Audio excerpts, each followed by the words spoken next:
Movie की शुरुआत होती है और हम एक लड़के को देखते हैं जिसका नाम माइक है। और आज माइक के लाइफ का सबसे बड़ा दिन है क्योंकि आज स्कूल में उसका एक बहुत ही बड़ा बास्केटबॉल मैच है, जिस वजह से माइक अपना बेस्ट परफॉर्मेंस देने का प्रेशर रहता है। और इस मैच के लिए उसने अपने लाइफ के सारे सपने देखे होते हैं। और जैसे ही उसका मैच शुरू होता है, उसकी गर्लफ्रेंड स्कारलेट उसके पास आती है और वो मैच के बीच में ही निकलकर वहाँ से जाने लगती है। और उसको जाता देख माइक भी हैरान रहता है, जिसके बाद वो अपना मैच बीच में छोड़कर स्कारलेट के पीछे जाने लगता है और वो उसको रोककर उसके ऐसे चले जाने की वजह पूछता है। तब स्कारलेट माइक को बताती है कि वो डरी हुई है क्योंकि वो प्रेग्नेंट है। और माइक उससे कहता है कि डरने की कोई बात नहीं है क्योंकि वो हमेशा उसके साथ रहेगा।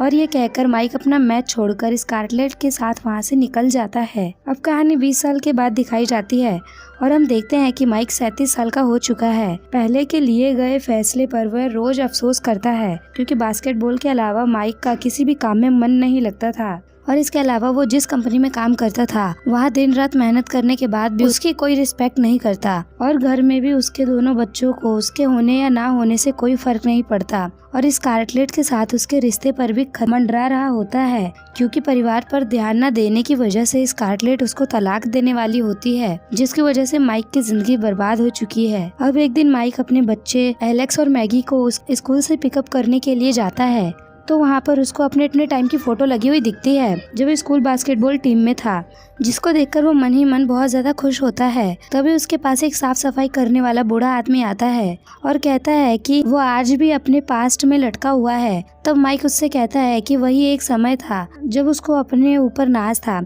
और वो उम्मीद करता था कि काश वो अपनी लाइफ दोबारा से जी पाता। अब तभी उसकी बेटी मैगी भी वहाँ पर आ जाती है, जिसके बाद माइक अपने बच्चों को एक रेस्टोरेंट में लेकर जाता है और वहाँ पर उनसे बात करने की कोशिश करता है, मगर वो दोनों उसको इग्नोर करते हैं।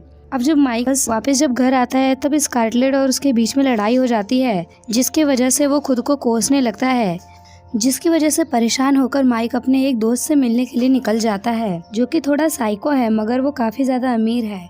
और इसी बीच रास्ते में जाते वक्त माइक को उसी स्कूल वाला बूढ़ा आदमी दिखाई देता है और वो एक ब्रिज पर खड़ा होता है, जिसको देखकर माइक को लगता है कि वो सुसाइड करने वाला है, इसलिए वो उसको रोकने के लिए जाता है। मगर उसके पहुंचने से पहले ही वो बूढ़ा आदमी पानी में कूद जाता है, जिसके बाद माइक दौड़कर पानी में देखने के लिए जाता है और तूफान की वजह से वो भी पानी के अंदर गिर जाता है। अब इसके बाद वो अपने दोस्त के घर आता है और उसके कपड़े काफी ज्यादा गंदे होते हैं, इसलिए वो खुद को साफ करने के लिए चले जाता है। मगर तब वो शीशे में खुद को देखता है तो वो काफी ज्यादा डर जाता है क्योंकि वो 37 साल से फिर से 17 साल का हो चुका है। जिसके बाद वो नेड को जाकर सारी बातें बताता है। शुरुआत में तो नेड उसको खतरा समझता है और उसके ऊपर हमला कर देता है, लेकिन जल्दी ही उसको पता चलता है कि ये उसका दोस्त माइक है। अब नेड माइक से कहता है कि किस्मत ने उसको फिर से एक बार मौका दिया है ताकि वो दोबारा से अपनी लाइफ जी सके और वो अपनी पिछली गलतियों को सुधार सके। अब नेड की बात सुनकर माइक अपनी जिंदगी की सबसे बड़ी गलती याद करने की कोशिश करता है और उसको याद आता है कि जब उसने स्कारलेट के लिए अपने सबसे कीमती बास्केटबॉल मैच को छोड़ दिया था। जिसके बाद माइक नेड से कहता है मुझको पता चल गया है कि मुझे अपनी जिंदगी की कौन सी गलती सुधारनी है, मगर उसको इस काम के लिए नेड की मदद चाहिए। और वो नेड को कहता है कि उसका स्कूल में फिर से एडमिशन करवाए ताकि वो फिर से बास्केटबॉल खेल सके और एक बहुत बड़ा चैंपियन बन सके। और इसके लिए नेड को अपना पिता बनाकर स्कूल में एडमिशन करवाने के लिए ले जाता है। मगर इसकी वजह से नेड को काफी ज्यादा गुस्सा आता है क्योंकि अभी तक उसकी शादी नहीं हुई थी, इसलिए उसको माइक को अपना नाजायज बेटा घोषित करना पड़ता है।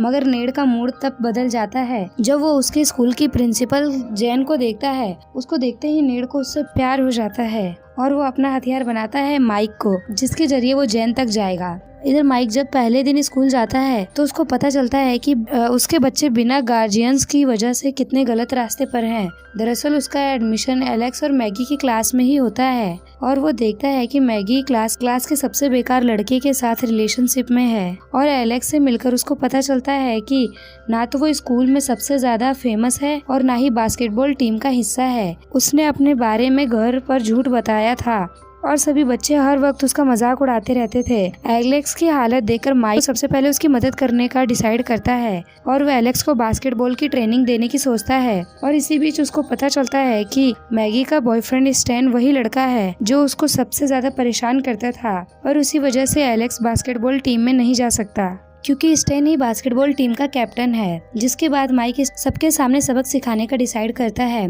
ताकि वो एलेक्स से अपनी दोस्ती और पक्की कर सके। जिसके बाद वो स्टेन का सबके सामने मजाक उड़ाने लगता है और माइक और एलेक्स की दोस्ती और भी पक्की हो जाती है। दूसरी तरफ नेड प्रिंसिपल जेन को काफी इम्प्रेस करने की कोशिश करता है, मगर वो यह कहकर मना कर देती है कि वो अपने स्टूडेंट के पिता के साथ डेट नहीं कर सकती। मगर इसके बाद भी नेड हार नहीं मानता और वो अलग अलग रास्ते अपनाते रहता है। और इधर माइक सब कुछ ठीक करने के लिए एलेक्स को फुटबॉल की ट्रेनिंग देता है और मैगी को स्टेन से दूर रहने की सलाह भी देता है। और सबसे खास बात, एलेक्स का दोस्त बनकर उसके घर जाता है और वहाँ पर स्कारलेट को इम्प्रेस करने की कोशिश भी करता है और इसके लिए वो उन सब कामों को पूरा करता है बहुत वक्त से छोड़ रखा था। इसके बाद माइक को अपने सामने देखकर स्कारलेट उससे कहती है कि मुझे ऐसा लगता है कि वो उसको बहुत वक्त से जानती है, लेकिन स्कारलेट उसकी सच्चाई को नहीं जानती थी। इसलिए माइक उससे ये बात छुपाए रखने का फैसला करता है। और दूसरी तरफ माइक एलेक्स को ट्रेन करके उसको बास्केटबॉल टीम का हिस्सा बना ही देता है। और यहाँ पर एक और अच्छी बात होती है, स्टेन एलेक्स से चिढ़ता है और गुस्से में मैगी से ब्रेकअप कर लेता है, मगर माइक को पता नहीं रहता कि स्टेन से ब्रेकअप करने के बाद मैगी को इतना ज्यादा बुरा लगेगा। अब इसके बाद जब मैगी एक जगह पर बैठकर रो रही होती है तो माइक उसके पास आता है और उसको समझाता है कि वो स्टेन से ज्यादा बेटर लड़का डिजर्व करती है। और माइक की इन बातों को सुनने के बाद मैगी शांत हो जाती है। अब इसके कुछ समय बाद सब कुछ ठीक हो जाता है और इसी खुशी में माइक नेड के घर पर पार्टी रखता है और दूसरी तरफ नेड जेन को लेकर डेट पर जाने में कामयाब हो जाता है। और आगे माइक एलेक्स को मोटिवेट करता है ताकि वो अपनी क्रश को प्रपोज कर सके। और तभी उस पार्टी में स्टेन भी आ जाता है और वो मैगी से अपने किए के लिए माफी मांगने लगता है, जिसे देखकर माइक वहाँ पर आ जाता है और स्टेन को वहाँ से जाने के लिए कहता है, मगर स्टेन वहाँ से जाने के लिए मना कर देता है। जिसके बाद उन दोनों में लड़ाई शुरू हो जाती है और इस लड़ाई में स्टेन माइक को मारकर बेहोश कर देता है और जब उसकी आँख खुलती है तो वो खुद को मैगी के बाहों में पाता है और इस समय मैगी उसके साथ पर्सनल होना चाहती थी। तब माइक को एहसास होता है कि उसने मैगी को कुछ गलत हिंट दे दिया, जिसकी वजह से शायद मैगी उसको पसंद करने लगी है। और जब मैगी उसके पास आने की कोशिश करती है तो माइक उसको यह कहकर मना कर देता है कि वो किसी और से प्यार करता है।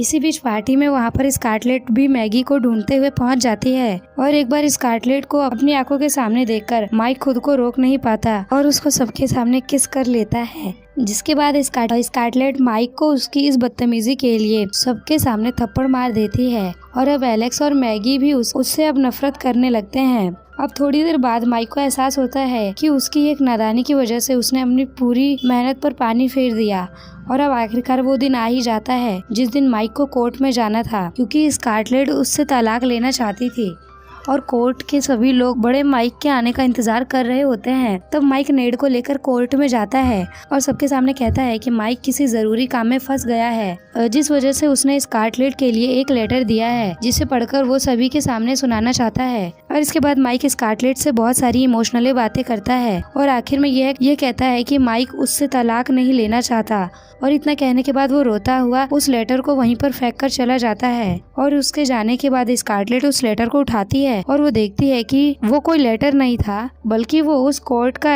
एड्रेस था। और यह देखकर स्कारलेट समझ जाती है कि जरूर कुछ गड़बड़ है। और इधर स्कूल में माइक के पास फिर से वही चांस आ जाता है जिसको गंवाने की वजह से वो पूरी जिंदगी कोसता रहा। अब कुछ ही देर बाद मैच स्टार्ट होने वाला होता है और ये मैच डिसाइड करेगा कि वो एक चैंपियन बन पाएगा या नहीं। मगर माइक के मन में कुछ और भी चल रहा होता है और उसके मन में स्कारलेट खोने का पछतावा हो रहा होता है। इसके बाद एलेक्स के मैच को देखने के लिए स्कारलेट और मैगी वहाँ पर आ जाती हैं और माइक उसको देखता है और वो उसको वहीं फ्लाइंग किस देता है, जो कि वो अपने समय हर वक्त मैच से पहले स्कारलेट को दिया करता था। जिसके बाद स्कारलेट को यकीन नहीं होता कि वही माइक है और कंफर्म करने के लिए वो एक बार फिर से उठकर बाहर जाने लगती है, क्योंकि वो देखना चाहती थी कि माइक उसके पीछे आता है या नहीं। और स्कारलेट को जाता देख उसको रियलाइज होता है कि उसकी वाइफ की सबसे बड़ी गलती यह नहीं थी कि वो बास्केटबॉल चैंपियन नहीं बन पाया, बल्कि उसकी लाइफ की गलती यह थी कि अपने पास्ट के चक्कर में अपने सबसे कीमती चीज अपने प्यार को खो रहा था और इसी गलती को सुधारने के लिए उसको ये मौका दोबारा मिला है। और ये जाने के बाद माइक तुरंत स्कारलेट की तरफ दौड़कर जाने लगता है और जाते जाते वो फिर से बड़ा माइक बन जाता है और वो स्कारलेट को अपना इंतजार करते हुए पाता है। अब उन दोनों के बीच सब कुछ ठीक हो जाता है और उसके बाद माइक अपने बच्चों के करीब रहने के लिए कुछ समय बाद उसी स्कूल में कोच की नौकरी पकड़ लेता है। और ये मूवी यहीं पर खत्म हो जाती है। अगर आपको मूवी अच्छी लगी तो चैनल को सब्सक्राइब कर देना, कमेंट करके बताना कि ये वीडियो आपको कैसी लगी। Thank you for watching.